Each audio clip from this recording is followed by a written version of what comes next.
It's basically a graphic novel. It's the first. I've never streamed a graphic novel before, guys, so this is going to be my first. If I mess up the English, please have mercy, because I've never streamed a graphic novel before. But yeah, it's basically about climate change. And it follows a family through these events. It's also interactive as well. I don't know what to expect, if I'm actually being honest. So I'm also recording for YouTube. So I've turned my alerts down. Because I'm going to put this on my channel sometime today. But yeah. I don't know if I want to have like lo-fi on, because I think I want to just experience the music of the game. So let me mute that. Which I turned down. Let me put it back up to 10.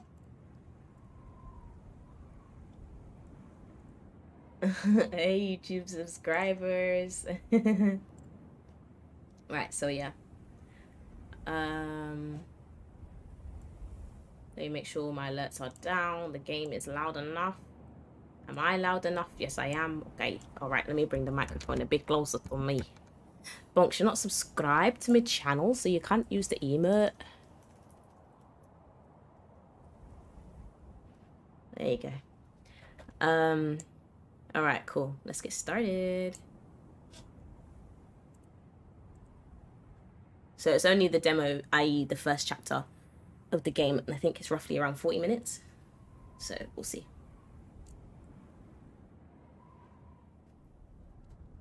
But mother, you can't give up. I'm gonna have to get used to this. Nora glares at me, her face rigid with anger. I don't answer straight away. I look out through the gap between the hangings at the blinding light that strikes the arid ground. I cannot go out before nightfall anymore. Ooh. This music is nice. Morning, Dwayne. Welcome in. If I attempt it, I will founder. Struck down by the breath of the jinns. I'm assuming that's how you say it. I hardly recognize the landscapes of my childhood in this barren wasteland. Our lands have always been arid, but before there were oases. Oases? Oh wait, hold on, I'm reading that wrong. Oases and a semblance of peace. It's begun. Journeys were always attended by song. That time has passed long ago. Today the dance of the burning winds is fiercer and fiercer. I hear it like the senseless rhythm of dissonant tinders. Okay. And I know I have no time for falling into melancholy. Melancholy? Oh gosh. Guys, this is really big. Hi, Snack Pigeon. Welcome in. Good morning. How you doing? Now I must explain my decision to my daughter. Nora, do you remember the fable, the lion, the panther, the tahori, and the jackal? My question disconcerts her. Her anger abates a little. Yes, mother. So tell me, or what lesson do you think you can learn from it today? Well, I want to know. Tell me. Respect prevents her from expressing her impatience, but I can almost hear an exasperated growl escape her pursed lips. It makes me smile. Her fiery temper has always stirred my affection. She recites. The lion, the panther, the tahori, and the jackal had to share out their kill. The jackal offers to do it and makes 4 equal shares. But the lion is unhappy with his share and kills the jackal. So the tahori offers to share out the kill and gives half to the lion. She stops. That was a little fast, and you forgot the end. Thank you for the lurk. The end. When the lion asks the tahori who taught him this method of sharing, she frowns. Of course she remembers. The tahori answers that it was the blow that killed the jackal that taught him. Tell me, my daughter, would you rather be the jackal or the tahori in that story? She shakes her dark mane. I'd prefer to be the lion, of course. Don't you agree, Mother? You disappoint me. Aye, aye, aye. That's a bit harsh. Let's say I prefer the panther. That's the most desirable position, of course. The panther, forgotten by everyone. She may be forgotten, but she does not submit. We have neither the claws nor the fangs of the lion. In any event, power is a curse. Let the others brawl over the scraps. Let us take our small share without fuss and keep ourselves safe. I beckon her to come and help me up. She comes immediately, and we take a few steps across the worn rugs that cover the floor. Anyway, it's a very long while since there were any lions or tahoris or jackals. That is true, but I have something else on my mind right now. How old is your son, Nora? He'll be 7 next spring. So many years we've passed trying to leave this desert. Yes, Mother. How many companions have we lost? She looks away. 21. I stroke her hand. She hides her sorrow, but I know that each one of their names is carved on her heart. We cannot continue like this. Our tribe is no more than an exhausted huddle. We're too slow, and the heat will kill us all in the end. And do you truly believe that staying here will save you? We can certainly survive for a few moons. Your task during that time will be to lead the most stalwart among us to a more welcoming place. But Mother, I don't want to leave you. Listen to me, Nora. I've reached the end of my journey, but you haven't. She tries to interrupt, but I raise my hand for silence. You and Rafiq, you'll choose from the volunteers. Yeza, Celia, and her brother Amin will certainly go. You'll also take your son and your husband, Camille. He will be your guide to find a better land. Camille, our guide? I allow her a few seconds to digest this information. Yes, Nora, you have all the qualities of a great war chief, but to survive this time needs a panther, not a lion. She nods. I understand, Mother. I take her hands. Of course you understand. You didn't choose him by chance, after all. Yes, perhaps I've always known. Good, so go and get him. I need to speak to him. Then gather everyone together. I'll announce my decision at nightfall. Nora leaves my tent. I sit back down again to await the coming of the gentle-hearted outlander. He's an intensely just man, and he's also the only one among us who knows the way into the north. The only one who could navigate amongst the wreckage of this world adrift. A few minutes later, he enters, swathed in the blue robe that Nora made for him. Camille's poise has increased with these last years. The journey suits him. He comes towards me with deference. I suppose Nora has explained why I've summoned you. Yes, she has, matriarch. So will you agree to guide the company through the remains of this world? His gaze is far away for several seconds. I have no idea what life outside the desert is like now, nor if there's any life left. It's true that we've had no contact with the outside for several years. The last we heard, wars and epidemics had struck all the cities. That was more than 10 years ago. There can't be much remaining outside the desert. I fear to find nothing but ruins.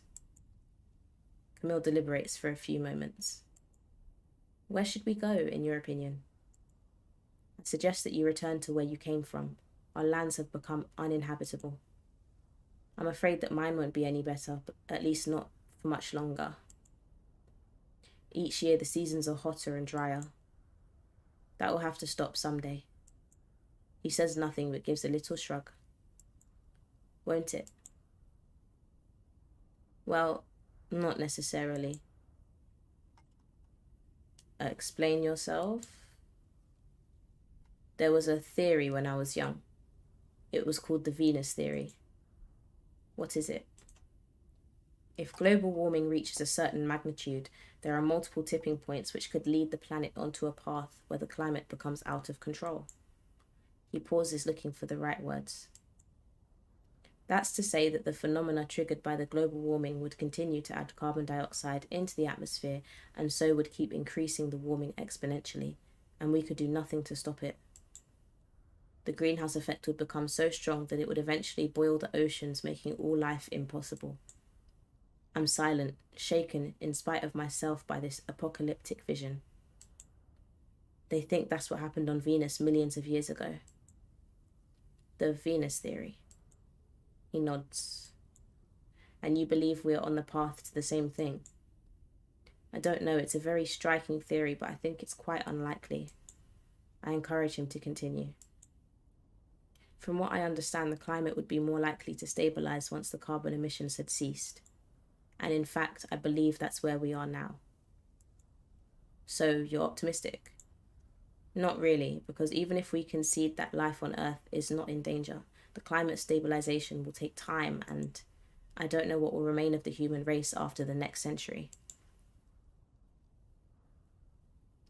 No matter what, life has become impossible here.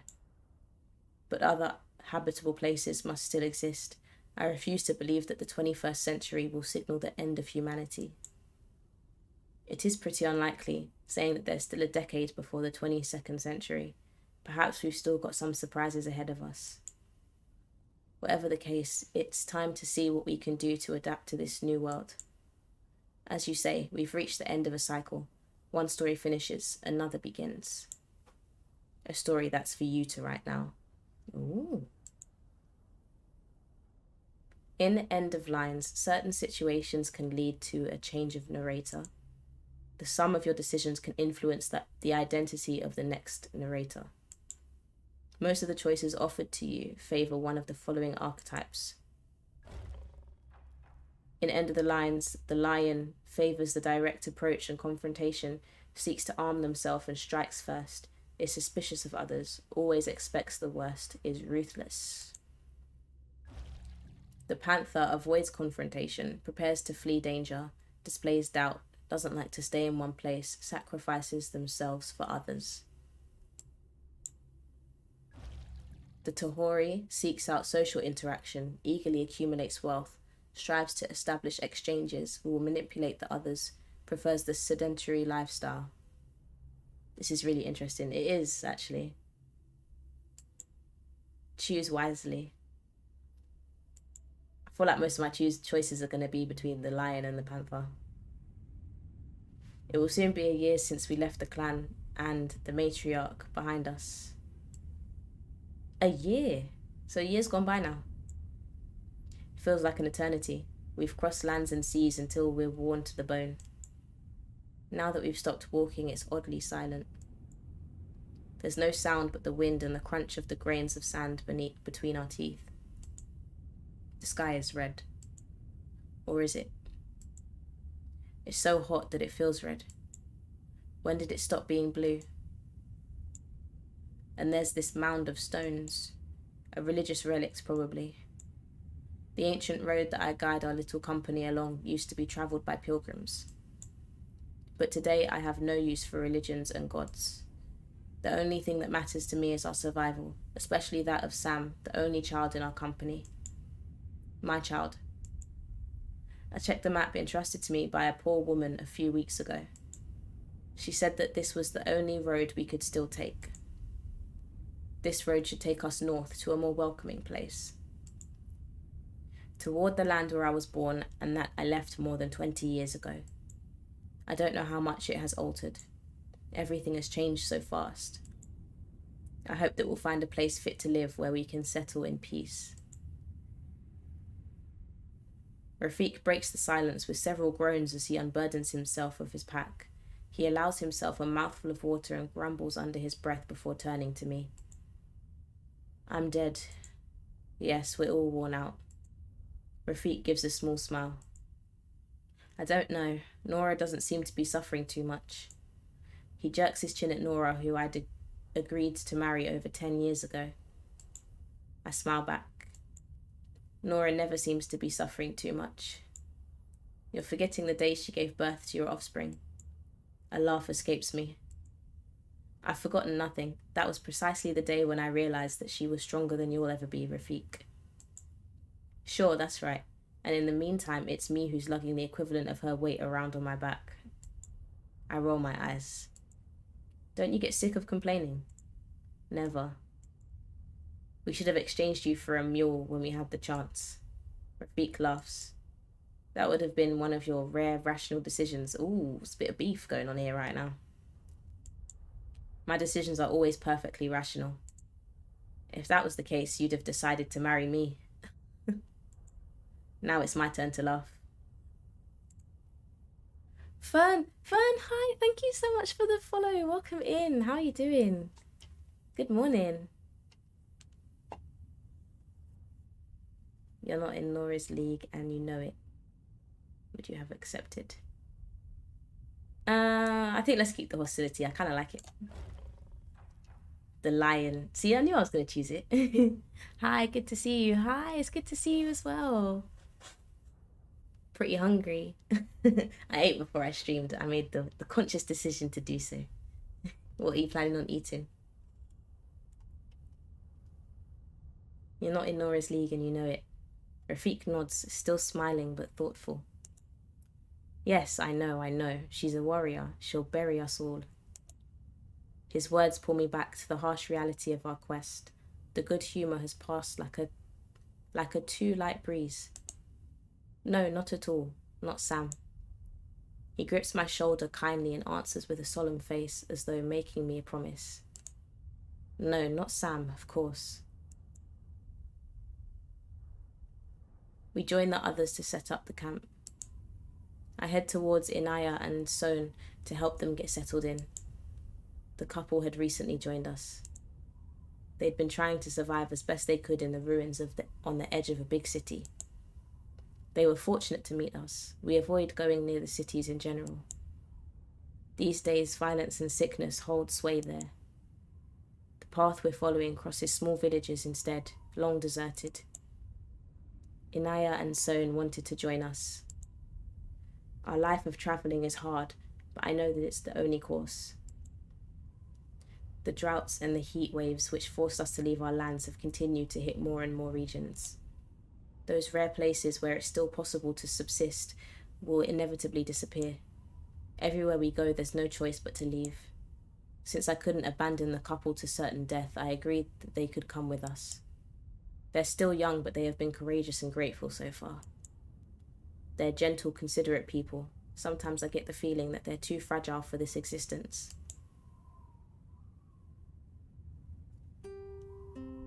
Oh, this music is nice.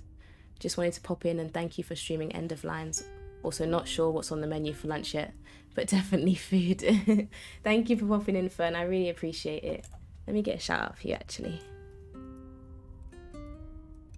Everyone definitely go and check out Fern. She is a indie game connoisseur, I should say. And very, very lovely. You're more than welcome. Sam comes over to cling to my leg as I cover our tent to protect us from the heat. I ruffle his hair with affection. So this is his son, I'm assuming. Oh, yeah, it is. Can I drink, Daddy? Yes, of course. I give him my flask. We're not going to die of thirst, right? Good question. No. We've still got reserves, and soon we're going to cross an old river. There'll be some water for sure. Come here, I'll show you. I put him on my knee and show him the map. It's a worn old paper scattered with lettering in language I don't understand, but the lines that cross its surface are still readable.